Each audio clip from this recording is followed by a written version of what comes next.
Do you actually need to buy expensive VST plugins to be a good music producer? For that matter, do you even need to buy plugins at all?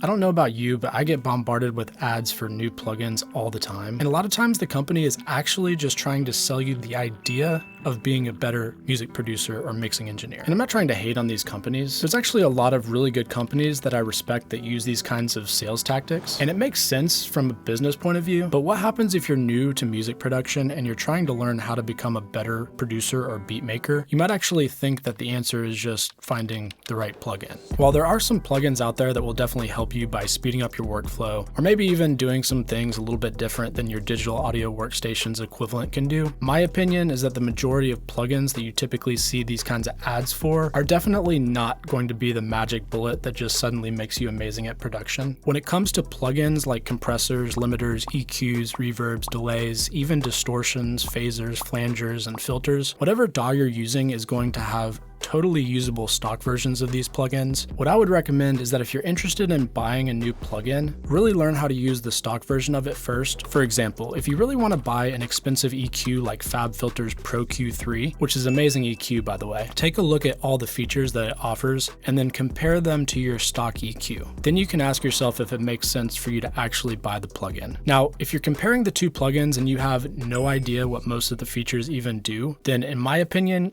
you should definitely not purchase the plugin, because your problem is not that the stock EQ isn't good enough, it's that you don't actually know how to use it properly. And unfortunately, that's the harsh reality that I think a lot of you may be running into. And ultimately, it leads a lot of producers into the trap of buying tons of new plugins, thinking that one of them is finally going to fix all their problems. The good news is that learning how to use the plugin in your DAW is easier than it ever has been, because there's tons of amazing tutorials all over YouTube which will teach you for free. Personally, I use FL Studio, so if you're using that as your DAW, you can check out some of the tutorials I have on this channel. Another thing to consider is that nowadays there are tons of really good free plugins out there as well, and a lot of these free plugins are basically as good as some of the paid alternatives. I have a list of free plugins which I'll put a link in the description of this video if you want to check them out. It's a little outdated, I'll try and update it at some point. There are tons of new free plugins coming out all the time which are really good. And I'd say that with the combination of free plugins and stock plugins, you can actually make really amazing and professional sounding stuff. And at least for the learning phase, I think it's all you really need.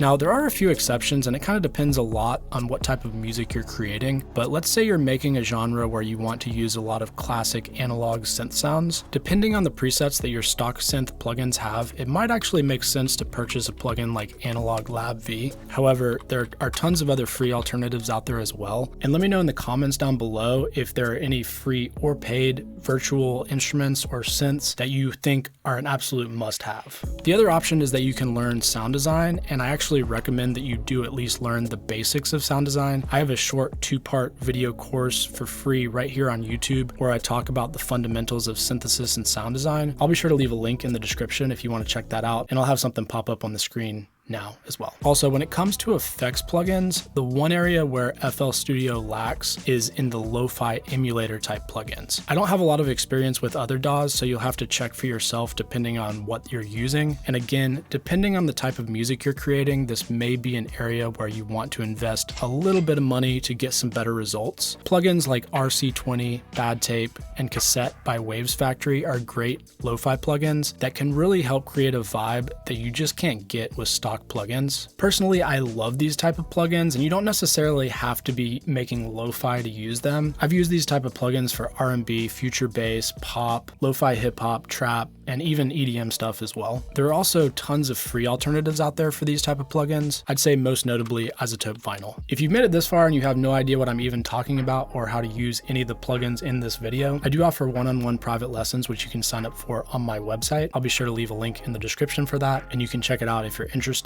As I mentioned earlier, I do think that learning some basic sound design is something that can really help with both ear training, also mixing, and really just help with basically everything across the board when it comes to music production. Check out this video on the introduction to synthesis and sound design, which should be on the screen now if you want to learn more about it, and I'll see you in the next video.